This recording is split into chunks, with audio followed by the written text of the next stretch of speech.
उसने एक नज़र मन्नत की तरफ देखा, जो अब भी गहरी नींद में थी। उसे देखकर प्रिंस बुदबुदाया, आज तुम बहुत रो चुकी हो, इसलिए आज के लिए मैं तुम्हें और परेशान नहीं करूँगा, लेकिन कल के लिए रेडी रहना। इतना कहकर वह मन्नत को सीधे अपने कमरे में ले गया और वो बेड पर ऐसे डाल दिया जैसे कोई बेसिक चीज़ रख दी हो।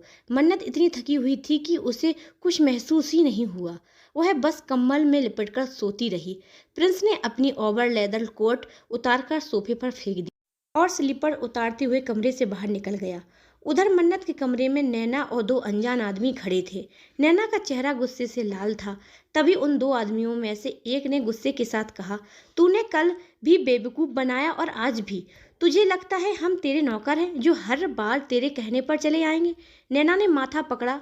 मुझे लगा आज रात वो यहीं रुकेगी, लेकिन पता नहीं कहाँ गायब हो गई है।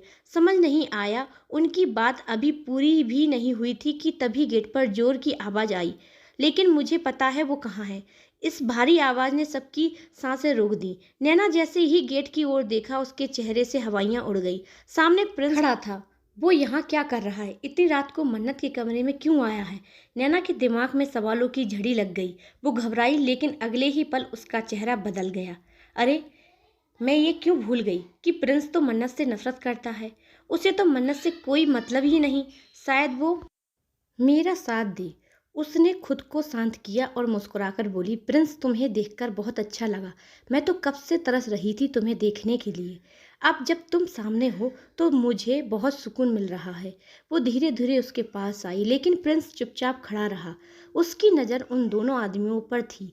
नैना को थोड़ी घबराहट हुई, लेकिन फिर उसने नरम लहजे में कहा, मुझे पता है तुम मुझसे दूर रहते हो, लेकिन मैं सच में तुमसे बहुत प्यार करती हूँ। मेरे जैसा प्यार शायद ही कोई कर सके तुम।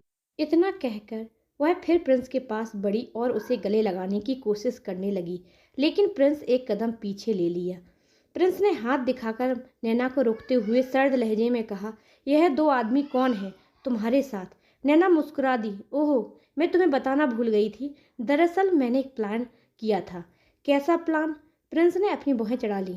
नैना धीमे स्वर में बोली, तुम तो जानते ही हो ना मन्नत कितनी मूर्ख है। उसी की वजह से तुम्हें अपने माता पिता से दूर होना पड़ा, और मुझे पता है कि तुम उससे नफरत करते हो।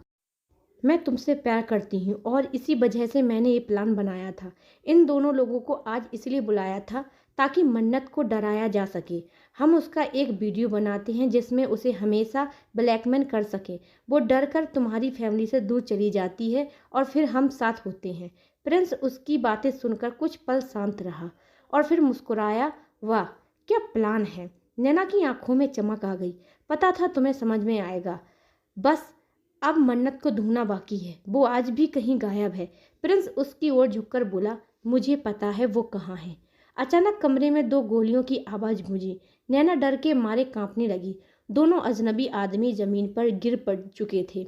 प्रिंस, ये क्या किया तुमने? नैना चीखी। प्रिंस ने हथियार वापस जेब में रखते हुए ठंडे स्वर में कहा, उन्हें मारना जरूरी था। तुमने सोचा था मैं उस लड़की को चोट पहुंचाने दूंगा? नैना घबरा गई। हम तो मन्नत को सबक सिखाना चाहते थे ना। हम नहीं, सिर्फ तुम। मैं उसे सजा दूंगा खुद, मैंने अपने तरीके से, लेकिन अगर कोई और उसे नुकसान पहुंचाने की कोशिश करेगा तो उसका अंजाम यही होगा। नैना के चेहरे का रंग उड़ गया। तुमने मुझे धोखा दिया प्रिंस। नहीं नैना, तुमने खुद को धोखा दिया है। तुमने प्यार के नाम पर गुनाह किया। प्रिंस ने कमरे की ओर इशारा किया। दो सुरक्षाकर्मी अंदर आए और नैना को पकड़ लिया। अब तुम्हारा प्लान उल्टा पड़ेगा, प्रिंस बोला, क्योंकि मन्नत को मैं खुद सजा दूंगा और अब तुम जेल जाओगी। नैना चिल्लाई, रोई, गिड़गिड़ाई, प्लीज माफ कर दो मुझे, मत बताना मन्नत को, मैं सब कुछ खो दूंगी। लेकिन प्रिंस ने एक शब्द नहीं कहा। वह चुपचाप बाहर निकल गया, एक ठंडी सख्त मुस्कान के साथ।